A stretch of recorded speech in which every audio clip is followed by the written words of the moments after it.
Hello, Hi, Mukimu. Hi. can you hear me? Hold on. Yes, Okay, great. perfectly. So, can Face. you introduce a bit? Can you introduce yourself to everyone? Sure. So, my name is Mook Attakanwong. I'm the creative director and curator of At 19, the gallery, and I also have my own flow fashion brand. Not sure if book is listening. I actually started to finally find time to work on my collection. I've been so busy with the gallery the last year, so the lockdown actually been good for me in a way. I actually have like a plus on my gallery work because I physically cannot go in to work. So yeah, that's my background. I actually am more based in fashion. My family's been in the gallery industry for 40 years. We're actually more based in. Um, I studied fashion for 6 years. So 6 years, 6 years, and then I worked in the industry for 2 or 3 more. I also worked during my master's. I've been in the industry for a while. But when we opened our new spot at 19, I moved back from New York. I went to Sydney, New York, and then now based in Bangkok, working um, for the gallery, which is a contemporary gallery. We have 2 floors. Upstairs, we try to give support to young emerging art and design creatives. We don't really say that art is only what people traditionally think of. So you can see that we try to give support to young students and also just in general that are doing experimenting with new art forms, even sound So installation. let me get to the point. How has this situation, affected what So, you've been um, doing? Because you started. I mean, you go from in 1 year, you're like a rocket, but now it's this, and then back to your own brand, or and yeah. then here and. So right now, I run the gallery, maybe a little different to other galleries. Just speaking from my own experience, I work by myself. I don't have an assistant per se. I only have my sales manager. So I'm in charge of everything, including the store itself, um, the curation, the exhibitions, the PR. Um, that's why I've been so busy the last year since we launched. But it also means that I'm basically responsible for everything, and I go to the office every day. Um, and now that we have this lockdown, we just launched a new exhibition at the beginning of month.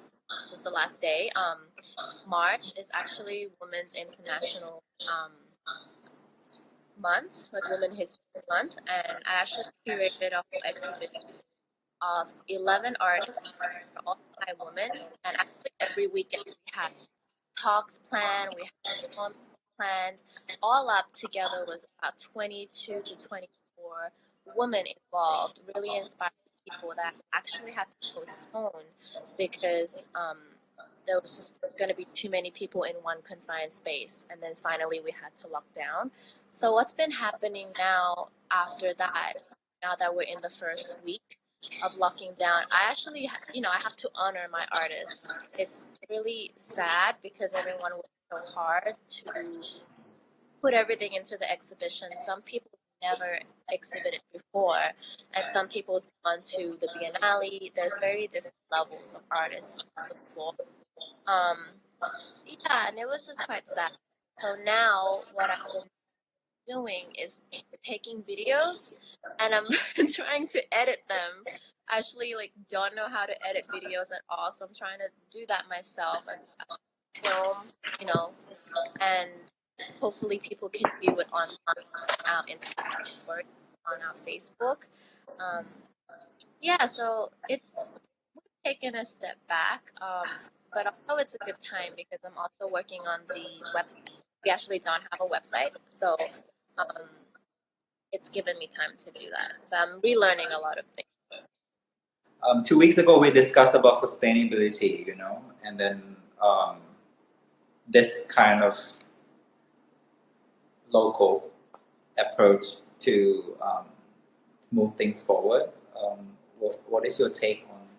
Do you have any personal?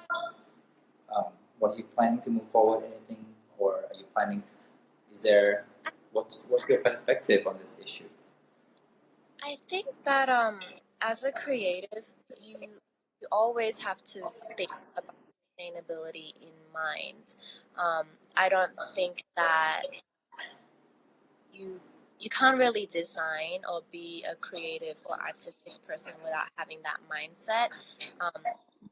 As a human in general, you should, but as a creative, we really do have a duty to really think about what we put out into the world, because we're the people that are making things.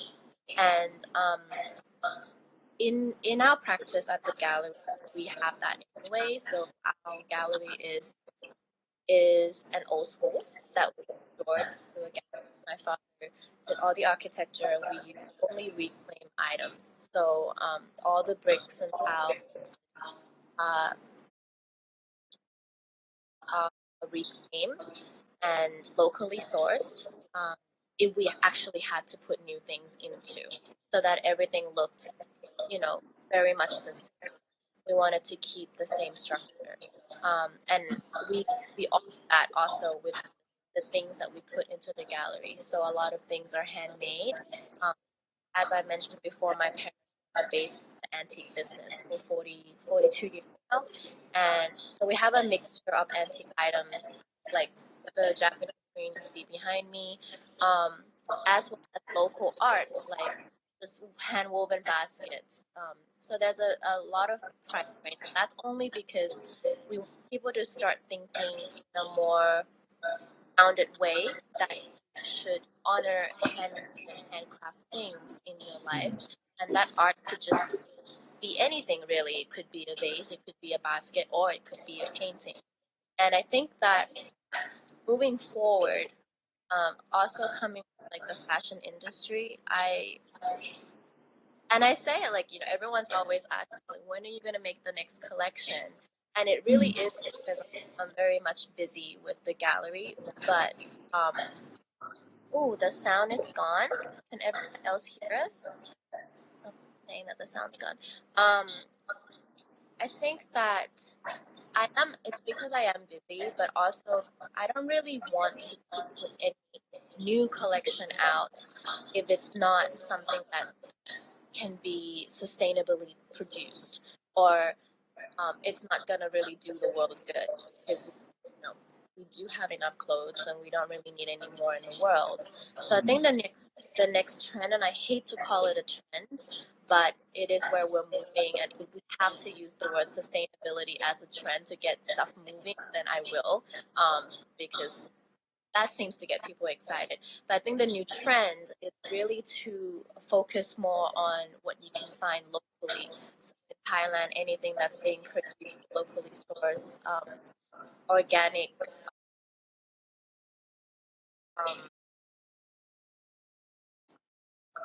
produce, or anything that can't be put in the supermarket. There's so many farmers that can't sell their goods because it's not perfectly looking into the supermarket, and then they're left with all this fruit that's actually seasonal. And I think the trend of seeing cafes now is that they're using those to make seasonal menus, which is nice.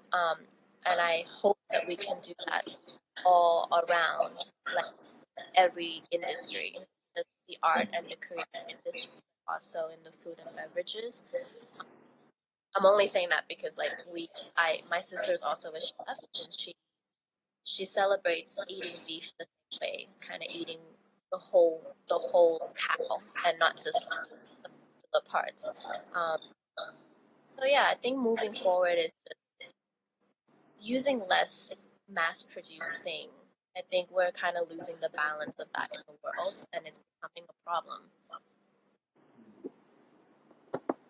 And we discussed a little bit about women and entrepreneurship from on your perspective.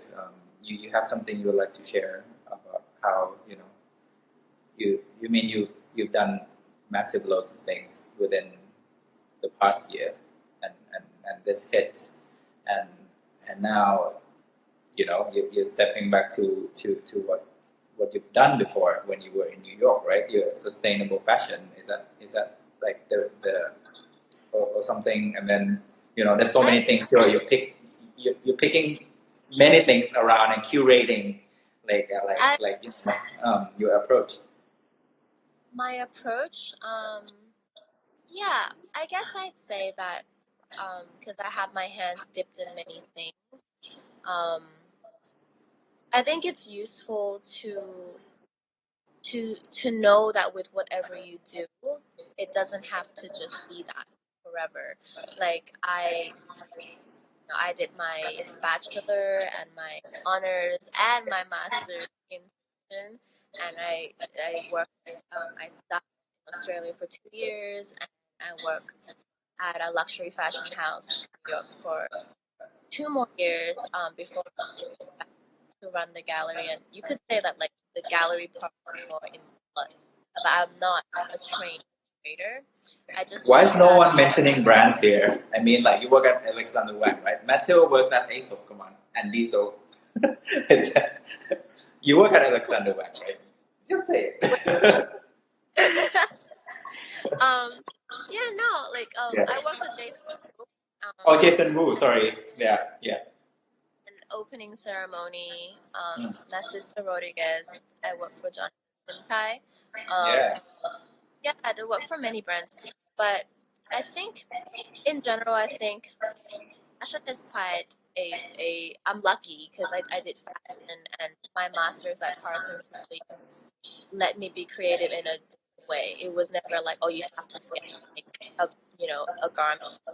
They encouraged you to make film, which I still suck at, obviously, and perform and dance to get your concept out. So I think what I learned from that was really helpful in my approach as a gallerist, because I'm able to see. I think that because I'm not formally trained as a gallerist, it makes me a little bit more open, and that's what we try to do as well as a gallery, is to support people that might not necessarily have a background or might not have the high education that some of the artists that are doing so well has.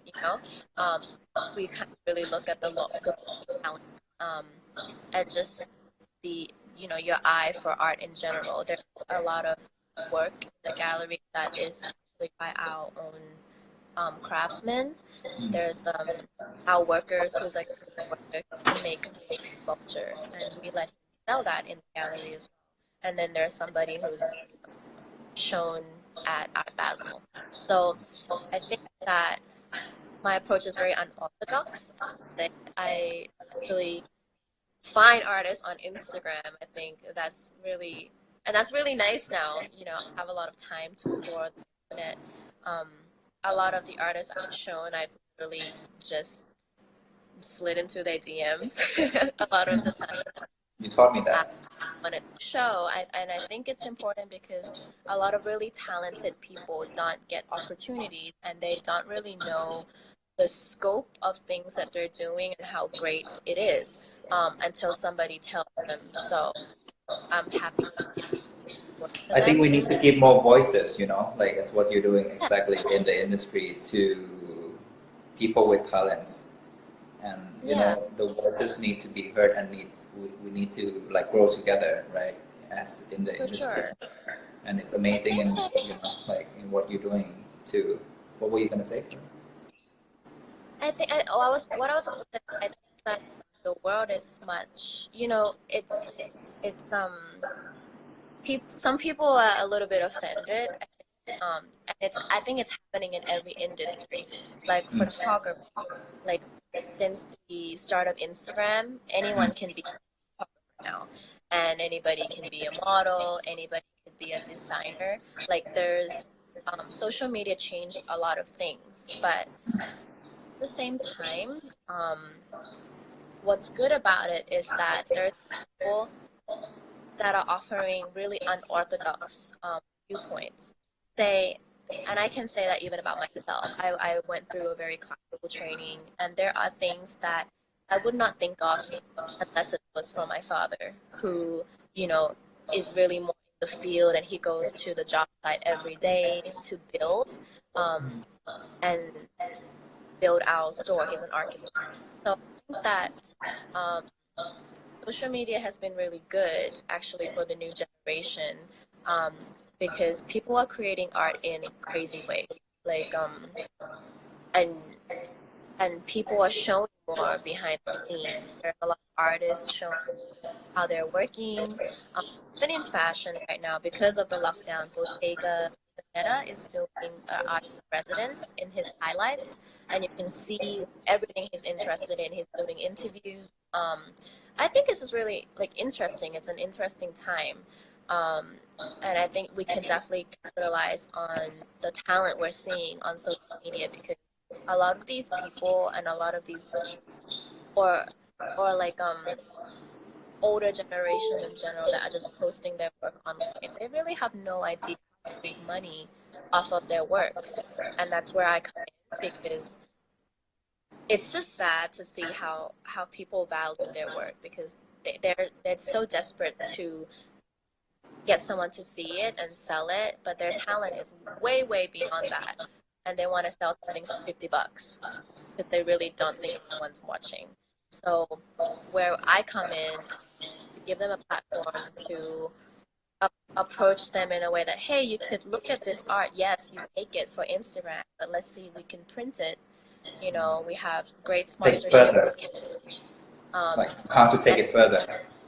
Yeah, how to take it further, because some people they're not thinking about that. They're doing it out of passion, and then they can't really translate their passion into money, to capital, basically. Wow. And have you been connecting to your friends in New York too? How's the experience they're facing and your experience right now? I saw you had like a big feast always, like, you know, like a hotel buffet at home, like with a chef cooking. And it's like, wow, you're really having a quality time. Cooking so much, and I used to cook a lot more in New York, so I think my friends are like excited to see me cook again, because the last time I cooked was probably like a year ago. When I moved back, I just haven't cooked, and I used to like film my cooking all the time. But yeah, I've talked to all my friends in both New York and Australia, especially New York. Really sad. A lot of my friends have lost their job in the fashion industry. I mean, they can't do anything about it. The factory is working. Yeah, it's just terrible. And I mean, Fashion Week's canceled. That's another thing. And everyone's just working at home, and it's good to hear that my friends are in good spirit. But I don't know. I think I could say that it's sad. Everyone's affected, and I think we're gonna come back a lot more aware and a lot more focused in what we do after this whole thing happened. Especially in the fashion industry. Like, it's really isn't no big deal for you to cancel Fashion Week at the end of the day. And then I think hopefully brands are rethinking about the things that they're putting out into the world, the amount of waste happening, because art and the creative industry in general, we're a luxury industry. We're not an essential. Like, you know, we're not. Yeah, like what Luning was just saying in the first, like, you know, art is just secondary. Sometimes if you're not, you know, thinking about other aspects, right, or creative things, right, and it's not gonna be any good to the world. So what we're talking now is more conscious, like, exactly. and empathy, and more kind of like a more reflection of how we should move forward. And you've been doing it since the start when you were doing fashion there, and then now back to your family and, you know, everything. Yeah, I think yeah, I think it's a good time to reset. I think Matteo hit it on the nail earlier. Like, it is a really good time for you to really reevaluate your business choices, um, what you're doing, who you're supporting.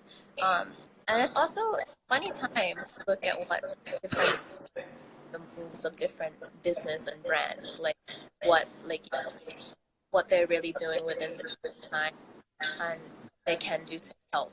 You know, like Coke. Coke has stopped or advertising, and they're using that money that they would usually put into advertising into helping buy medical equipment for nurses and everyone on the front line, which is really nice. You know, um, so yeah, it's interesting.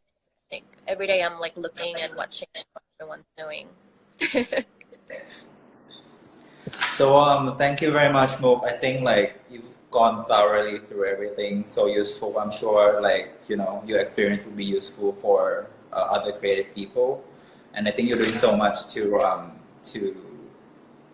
you're taking so many multidisciplinary skills together in order to bring something new. And I think that we need this skills in order to move forward, like in a like Yeah, doing it strong, too. like strongly, like like kind of, um, and then supporting the community, the people, the loved ones, the friends and family. I think it's a time, quality time for us that we're having this conversation, and then Yeah. like sharing it with other people.